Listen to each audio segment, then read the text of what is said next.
হাই সত্য দাদা, এয়া আমাৰ ঘৰৰ পৰা সত্য দাদাই ঘৰ বাৰীৰ পৰা মানে আৰু থেকেৰা পাৰিছে গছত উঠি টাঙে পাৰিলে বোলে। ডাঙো নাই পিছে বাৰু ইমান ওখ ডাং চুৰ তাকে এতিয়া উঠি গৈছে, নহ'লে থেকেৰাখিনি মানে ফাটিও যাব আৰু ডাঙো নাই পাৰিবৰ কাৰণে ইমান ওখ কাৰণে পাৰি মানে গছৰ ওপৰলৈকে উঠি গৈছে আৰু তেওঁলোকৰ ঘৰে নিবৰ কাৰণে। হা মোনাটো কাম এটা কৰা, কিবা এডোখৰত থৈ লোৱা, নহ'লে কিবা এডাল থকা হ'লে ময়ে যাওঁ নি, নহ'লে মই তাতে ধৰি থাকিবলৈ বোলো। মই ক'লে চেঁচা তোৰ সাধ্য নাই এইডোখৰ পৰা পাই নেকে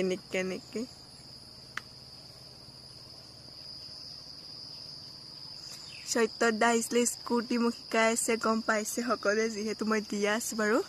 এতিয়া আকৌ থেকেৰা পাৰিবলৈ বুলি এতিয়া ওপৰত উঠি গৈছে।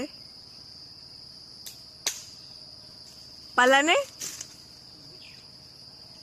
ল'ৰা বুদ্ধি লগাইছে কিছু দেই। গৰমত যিহেতু থেকেৰা চৰ্বত বনাই খাবলৈ বহুত ভাল আৰু স্বাস্থ্যৰ কাৰণে উপযোগী দিয়কচোন, কিনাবোৰতকৈ। ধৰক এয়া দেখিছেনে, পকি পকি গৈছে আৰু সৰিও গৈছে। এয়া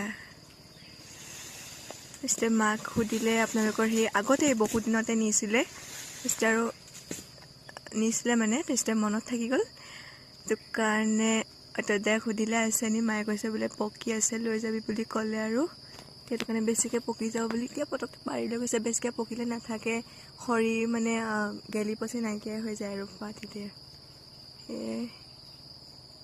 সত্যদা আজি থেকেৰা গছতো প্ৰথম উঠিছা ন? কেনেকুৱা লাগিছে? আগতে উঠা অভ্যাস আছে কাৰণে পাৰিছা আৰু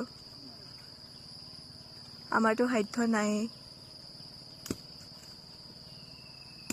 আপোনালোককো ৰাইজ যদি আহে আমাৰ ঘৰলৈ আহিব থেকেৰা নিবলৈ, কিন্তু এইখিনি বাৰু নাপায় দেই, এইখিনি মানে অলৰেডি বুকিঙে হৈ গ'ল। সত্যজিৎ দাদাই পাৰিছে যিহেতু।